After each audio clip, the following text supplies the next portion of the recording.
Militer Rusia dari grup Zapad mengerahkan sistem robotik menghancurkan posisi pertahanan tersembunyi milik Angkatan Bersenjata Ukraina, AFU, di wilayah Kharkiv. Video dipublikasikan 27 Maret. Sistem robotik ini dirancang menargetkan galian dan tempat perlindungan bawah tanah pasukan Ukraina. Dalam operasinya, sistem robotik ini dikendalikan dengan bantuan operator drone, UAV, yang berperan sebagai mata di medan perang, mengarahkan platform menuju target dengan presisi tinggi. Menurut pemimpin kelompok dengan tanda panggilan, Batya, sistem robotik ini memiliki keunikan karena dapat dirakit langsung di lapangan. Teknologi ini memungkinkan pasukan Rusia untuk beradaptasi dengan cepat terhadap kondisi medan perang, meningkatkan efektivitas serangan mereka. Penggunaan sistem tempur otomatis ini menjadi indikasi bahwa perang di Ukraina semakin mengandalkan teknologi canggih dalam strategi militer.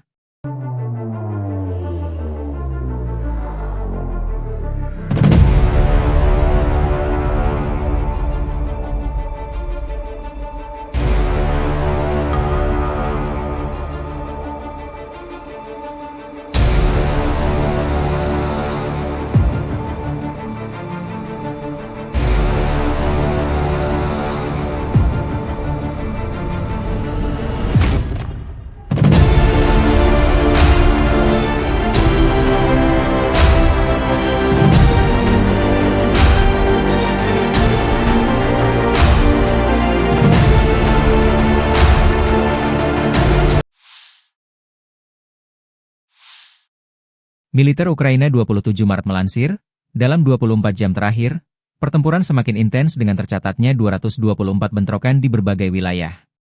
Pasukan pertahanan Ukraina berhasil menghancurkan 15 area konsentrasi personel musuh, 1 stasiun radar, dan 1 unit artileri. Serangan besar-besaran terjadi di berbagai arah, termasuk Kharkiv dan Kupiansk, di mana pasukan Rusia berupaya menembus garis pertahanan. Namun, pasukan Ukraina tetap bertahan dan berhasil memukul mundur musuh di beberapa titik strategis, seperti Golubivka dan Zagrizhova. Di sektor timur, pertempuran terjadi di Liman, Siversky, Kramatorsk, dan Toretsk. Musuh melancarkan serangan intensif di berbagai pemukiman, termasuk Kopanki, Yampolivka, dan Novoserhivka, namun pertahanan Ukraina tetap kokoh. Toretsk menjadi salah satu wilayah yang paling terdampak dengan 20 serangan dalam sehari. Sementara itu, pasukan Ukraina terus berusaha mempertahankan posisinya dan menghalau upaya penetrasi pasukan Rusia yang semakin agresif. Di wilayah selatan, pasukan Ukraina berhasil menghentikan puluhan serangan di Pokrov, Novopavlivke, Huliaipil, dan Orihiv. Pokrov menjadi titik dengan serangan terbanyak, yaitu 88 kali dalam sehari. Di sektor Dnieper, pasukan Ukraina juga berhasil menahan 2 serangan musuh. Selain itu, operasi pertahanan di wilayah Kursk terus berlanjut, dengan 25 aksi penyerangan berhasil digagalkan. Perlawanan Ukraina yang gigih menunjukkan betapa kuatnya tekad mereka dalam mempertahankan tanah air dari agresi Rusia. Wilayah Belgorod kembali menjadi medan pertempuran setelah Angkatan Bersenjata Ukraina 2 kali mencoba menerobos perbatasan di distrik Krasnoyarski. Video yang beredar 25 Maret dilansir Tribun Timur dari Tumayor, tentara Ukraina menggunakan berbagai jenis kendaraan teknik, termasuk kendaraan berbasis Abrams, untuk membuka jalur masuk. Namun, operator pesawat nirawak Rusia menggagalkan upaya tersebut dengan membakar peralatan musuh. Situasi di dekat Demidovka dan Popovka masih tegang, dengan pasukan Ukraina mengirim kelompok infanteri ke medan perang dalam upaya merebut wilayah Rusia. Sementara itu, pasukan Rusia terus melancarkan serangan balasan ke titik-titik konsentrasi musuh di wilayah Sumy. Serangan ini bertujuan untuk menghambat pergerakan dan strategi Ukraina dalam menguasai perbatasan. Pertempuran yang terus berlangsung di Belgorod dan sekitarnya menunjukkan eskalasi konflik yang semakin tinggi di perbatasan Rusia-Ukraina, dengan kedua belah pihak berusaha mempertahankan wilayah masing-masing.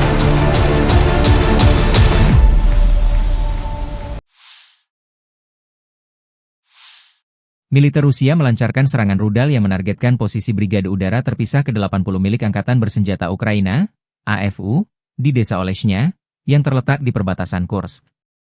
Serangan ini ditujukan ke area konsentrasi pasukan Ukraina, dengan tujuan melemahkan pertahanan mereka di wilayah strategis tersebut. Ratusan personel Ukraina dilaporkan jadi korban serangan ini. Operasi ofensif Rusia di wilayah Kursk terus berlanjut hingga 27 Maret. Dalam serangan terbaru, kelompok pasukan Sever menghancurkan berbagai unit militer Ukraina, termasuk 1 brigade mekanik, 3 brigade serangan udara, serta 1 brigade marinir. Serangan ini terjadi di sejumlah lokasi strategis seperti Gogolevka, Gornal, Guyevo, dan Oleshnya. Selain itu, serangan udara dan artileri Rusia juga menargetkan pasukan dan peralatan militer Ukraina di berbagai wilayah Sumi, seperti Basovka, Velikaya Ribitsa, dan Pisarevka.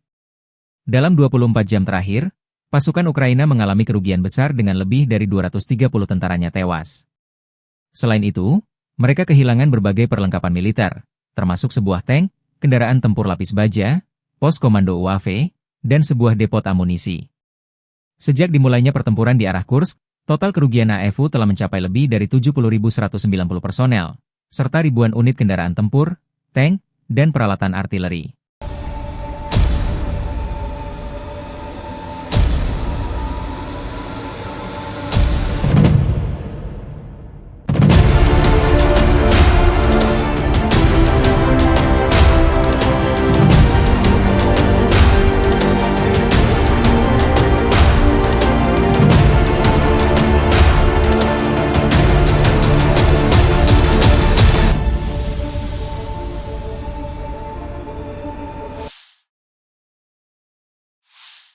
Pesawat Nirawak Gran 2 kembali beraksi dengan menghantam posisi UAV milik Angkatan Bersenjata Ukraina, AFU, di Dolinskoye, wilayah Zaporozhye.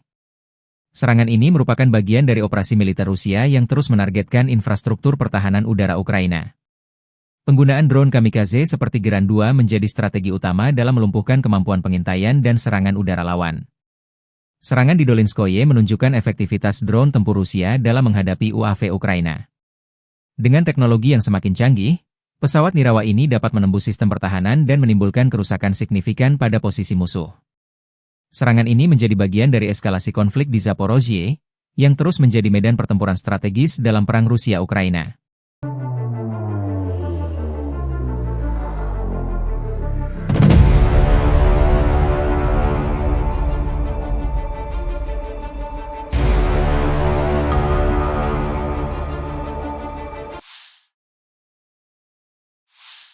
Angkatan Bersenjata Ukraina 27 Maret melansir, militer Rusia total kehilangan 908.890 tentara di Ukraina sejak dimulainya invasi skala penuh pada 24 Februari 2022. Jumlah ini termasuk 1.670 korban yang diderita pasukan Rusia hanya dalam sehari terakhir. Angkatan Bersenjata Rusia juga kehilangan 8 tank, 16 lapis baja dan infanteri, 58 sistem artileri, 108 drone, dan 169 kendaraan tempur dan pengangkut BBM dalam 24 jam terakhir.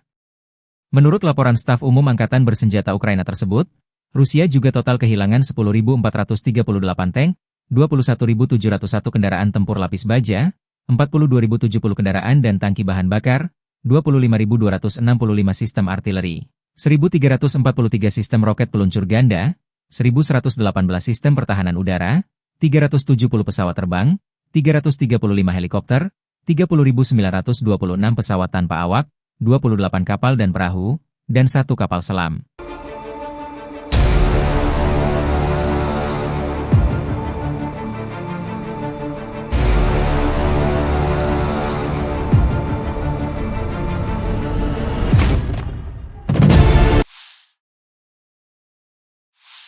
Penerbangan taktis operasional, pesawat Nirawak serang, pasukan rudal dan artileri dari kelompok pasukan Rusia menggempur infrastruktur lapangan udara militer, fasilitas perbaikan perangkat keras militer, bengkel, pos kendali kendaraan udara tak berawak, depot amunisi, dan kelompok personel serta perangkat keras musuh di 143 wilayah sepanjang hari. Sistem pertahanan udara Rusia menembak jatuh 2 bom berpemandu jam, proyektil HIMARS MLRS buatan Amerika Serikat, dan 58 pesawat sayap tetap. Secara total, sejak Rusia meluncurkan operasi militer khusus, Angkatan Bersenjata Ukraina kehilangan 659 pesawat, 283 helikopter, 48.462 kendaraan udara tak berawak, 601 sistem rudal anti pesawat, 22.499 tank dan kendaraan tempur lapis baja lainnya, 1.532 kendaraan tempur MLRS, 22.987 senjata artileri lapangan dan mortir, 33.368 unit kendaraan militer pendukung. На Белгородском направлении подразделениями группировки войск «Север» нанесено поражение сосредоточением живой силы и техники 3 механизированных штурмовой бригад штурмового полка ВСУ и 2 бригад теробороны в районах населенных пунктов Краснополье, Угроеды, Проходы Миропольская и Петрушевка Сумской области. Потери противника составили до 55 военнослужащих, 2 боевые бронированные машины, автомобиль и артиллерийское орудие. Подразделения группировки «Запад» улучшили положение по переднему краю.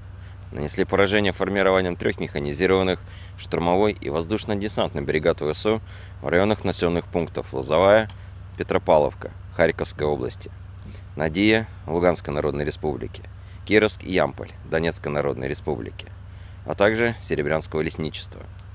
ВСУ потеряли до 250 военнослужащих, бронеавтомобиль «Хамви» производства США и 2 пикапа. Уничтожены 3 артиллерийских орудия и 3 склада боеприпасов. Подразделения южной группировки войск заняли более выгодные рубежи и позиции.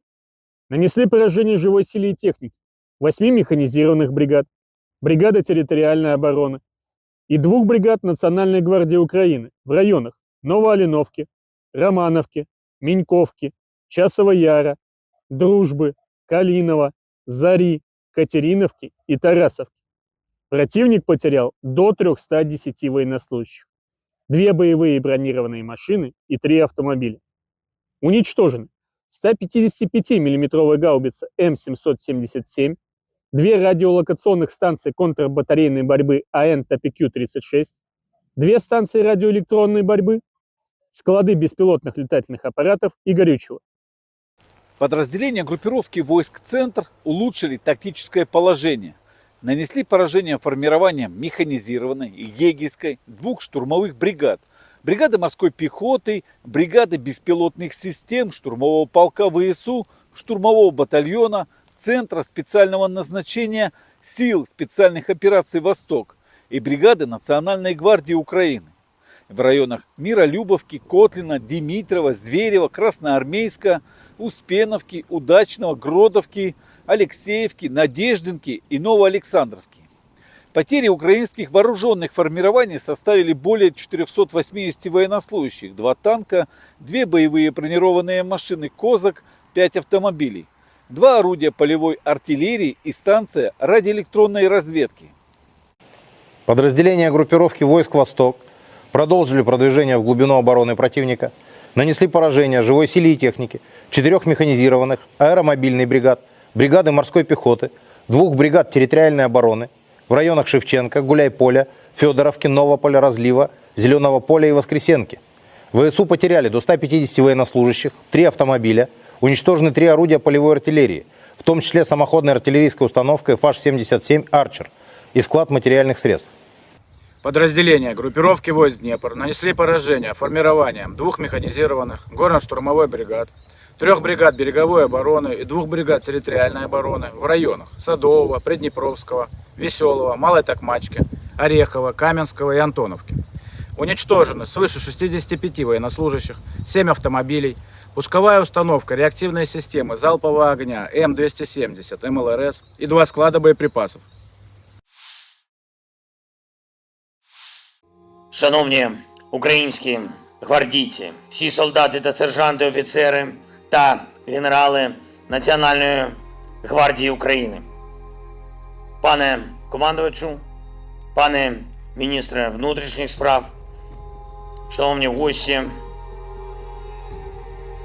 вітаю вас із 11-ю річницею створення Національної гвардії України та хочу всім вам особисто подякувати за сумлінну службу нашій державі.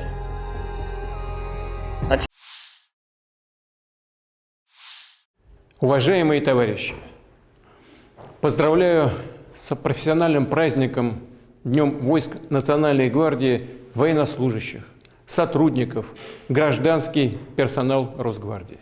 И, конечно, ветеранов, с честью служивших во славу Отечества. Росгвардия вносит весомый вклад в решение сложных и ответственных задач по защите правопорядка и безопасности граждан, искоренению преступности. Вы достойно продолжаете героические ратные традиции, которые были заложены еще в эпоху Российской империи, закалялись в сражениях Великой Отечественной войны и уже после победы в борьбе с бандами пособников нацистов. Крепли в ходе мероприятий по ликвидации международного терроризма на Кавказе. Подразделения, части и соединения современной Росгвардии четко и грамотно выполняют свои обязанности, добиваются значимых результатов в оперативно-служебной деятельности. Вы отвечаете за охрану важнейших государственных и промышленных объектов, коммуникаций, предприятий транспорта, связи, энергетики. Сопровождаете специальные грузы и гуманитарные колонны. Осуществляете контроль за оборотом оружия. Хочу отдельно обратиться к росгвардейцам, которые участвуют в специальной военной операции. Доблестно сражаются за Родину, за нашу свободу и суверенитет. Выявляют и уничтожают вражеские диверсионные группы и схроны с оружием. Помогают восстанавливать мирную жизнь в освобожденных городах и поселках. Благодарю вас за верность Отечеству, за железную волю, твердость духа и характера, готовность в самых трудных и опасных условиях до конца выполнить свой священный долг перед страной и перед памятью наших товарищей, настоящих воинов, патриотов России, павших в этом праведном бою.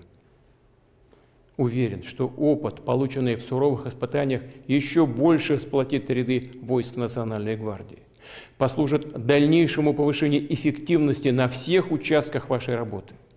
А в этом залог вашего высокого авторитета в обществе, уважения и доверия людей. Желаю вам новых успехов в нелегкой и благородной службе Отечеству и народу России. С праздником вас! С Днем войск Национальной гвардии!